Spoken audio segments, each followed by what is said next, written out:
بسم اللہ الرحمن الرحیم۔ السلام علیکم ورحمۃ اللہ وبرکاتہ۔ میں زبیر خان ہوں اور آپ میرا ویلاگ دیکھ رہے ہیں۔ احمدیہ مساجد کے میناروں کو مسمار کرنا بند کرو، یہ ہے وہ موضوع جس پر اس پروگرام میں مختصراً بات کی جائے گی۔ کہتے ہیں کہ ظالم حکمرانوں کے سامنے کلمہ حق بلند کرنا بڑے دل گردے کا کام ہوتا ہے، کیونکہ حق اور سچ کا بیان جو ہے وہ بہت ہی کم لوگوں کو پسند آتا ہے، اور پھر جو حق یا سچ کی آواز بلند کرتے ہیں ان کے دشمن بھی بہت زیادہ بن جاتے ہیں۔ اگر ہم پاکستان کے پرنٹ اور الیکٹرانک میڈیا کا جائزہ لیں تو اس امر کے واضح اشارے ملتے ہیں کہ پاکستان میں حق اور سچ کی آواز بلند کرنے والے لوگ خال خال ہیں، یعنی بہت ہی تھوڑے ہیں۔ پرنٹ میڈیا جس میں انگریزی اخبار فرائیڈے ٹائمز، ڈان اور ایکسپریس ٹریبیون ہیں، یہ چند ایسے اخبارات ہیں جو گاہے بگاہے حق اور سچ کی آواز کو بلند کرتے رہتے ہیں، لیکن ان کی آواز صدا بصحرا اس لیے ثابت ہوتی ہے کہ پاکستان میں انگریزی پڑھنے اور انگریزی سمجھنے والے بہت کم لوگ ہیں۔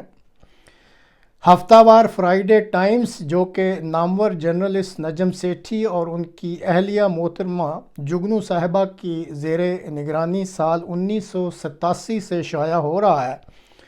اور اس اخبار کو مذہبی آزادی اور دیگر معاملات پر اپنی حق پرست پالیسی کی بنا پر ایوارڈز بھی ملتے رہتے ہیں، اس اخبار کے مطابق جمعرات اور جمعہ 22 دسمبر کی شب کو تحصیل سمندری فیصل آباد میں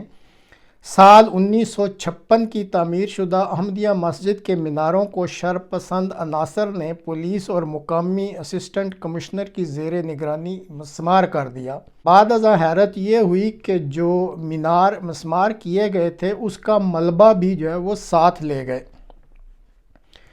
پولیس اور اسسٹنٹ کمشنر کی توجہ جب لاہور ہائی کورٹ کے اس فیصلہ کی طرف مبذول کرائی گئی جس کے تحت سال 1984 سے قبل تعمیر ہونے والی احمدیہ مساجد کے میناروں کو گرانے کی ممانعت کی گئی تھی، تو اسسٹنٹ کمشنر اور پولیس افسران کے کانوں پر جوں تک نہ رینگی۔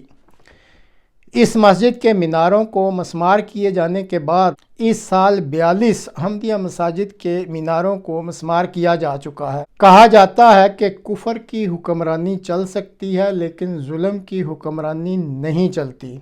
یہ جو دن بدن پاکستان ذلتوں کی پستیوں میں دھنستا جا رہا ہے،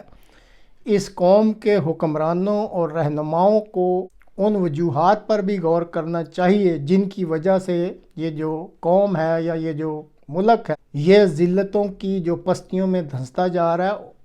ان کی وجوہات کو بھی تلاش کرنا چاہیے اور اس پر غور کرنا چاہیے۔ آج کل جو عبوری وزیر اعظم کاکڑ صاحب ہیں، انہوں نے کچھ عرصہ قبل نام لے کر یہ وعدہ کیا تھا یا کہا تھا کہ احمدیہ عبادت گاہوں کی حفاظت جو ہے وہ حکومت یقینی بنائے گی، اور پھر لاہور ہائی کورٹ کا یہ فیصلہ کہ 1984 سے قبل جو تعمیر شدہ احمدیہ عبادت گاہیں ہیں ان کے مینار نہیں گرائے جائیں گے، تو ان ایک عبوری وزیر اعظم کے وعدے وعید کے یا اعلان کے بعد، اور اسی طرح پھر لاہور ہائی کورٹ کے فیصلے کے بعد جو پنجاب کی ہائی کورٹ ہے، اگر حکومت وقت کے افسران اور پولیس والے از خود شر پسندوں کو اپنی حفاظت میں لے کر یہ کہتے ہیں کہ جی آپ یہ مسجد کے مینار جو ہیں ان کو مسمار کر دیں، تو اس صورتحال میں آپ خود ہی بتائیں تو احمدی پھر کدھر جائیں؟ مذہب کی تاریخ کا اگر غور سے مطالعہ کریں تو یہ بات سامنے آتی ہے کہ اگر خدا تعالیٰ کے برگزیدوں اور مرسلین کے ساتھ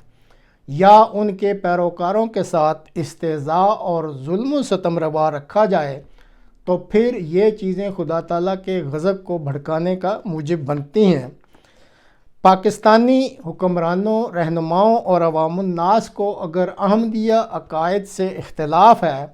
تو یہ معاملہ ان کا اور ان کے خدا کا ہے، لیکن عقائد کے اختلافات کی بنیاد پر احمدیوں پر ظلم و ستم کرنا اور پھر اس ظلم و ستم کو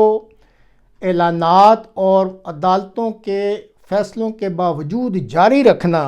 یہ بہرحال خدا کے غضب کو بھڑکانے کے مترادف ہے۔ پاکستان کے حکمرانوں، رہنماؤں اور قوم کو اس بارے میں بہت سنجیدگی سے سوچ بچار کرنی چاہیے۔ اسی طرح پاکستان کے پرنٹ اور الیکٹرانک میڈیا کی بھی یہ ذمہ داری بنتی ہے۔ صرف یہ خبر چھاپ دینا کہ جی یہ معاملہ ہوا ہے، یہی صرف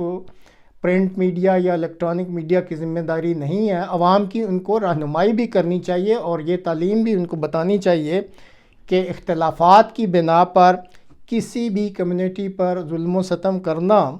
خدا تعالیٰ کے غضب کا موجب بن سکتا ہے یا اس کی ناراضگی کا موجب بن سکتا ہے۔ یہ بھی ان کو بتانے کی اس وقت ضرورت ہے۔ اب آخر میں احمدیہ مسلم جماعت کے چوتھے سربراہ حضرت مرزا طاہر احمد رحمہ اللہ تعالیٰ کا ایک کلپ بھی دیکھ لیں کہ انہوں نے احمدیہ جماعت کی مخالفت کرنے والوں کے بارے میں کیا کہا تھا۔ کہ تذکرہ میرے سامنے کھلا پڑا ہے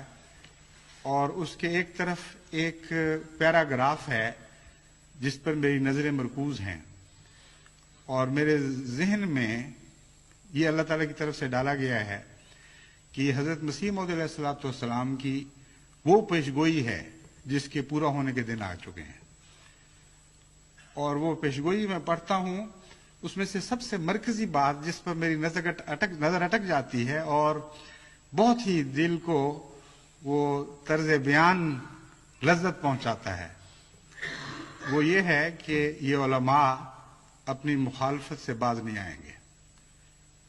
اور جس طرح دکھ اور آزار پہنچانے کے لیے دن رات کوشش کر رہے ہیں اسی طرح کرتے چلے جائیں گے، لیکن جس طرح خزاں کے موسم میں بھیڑوں کے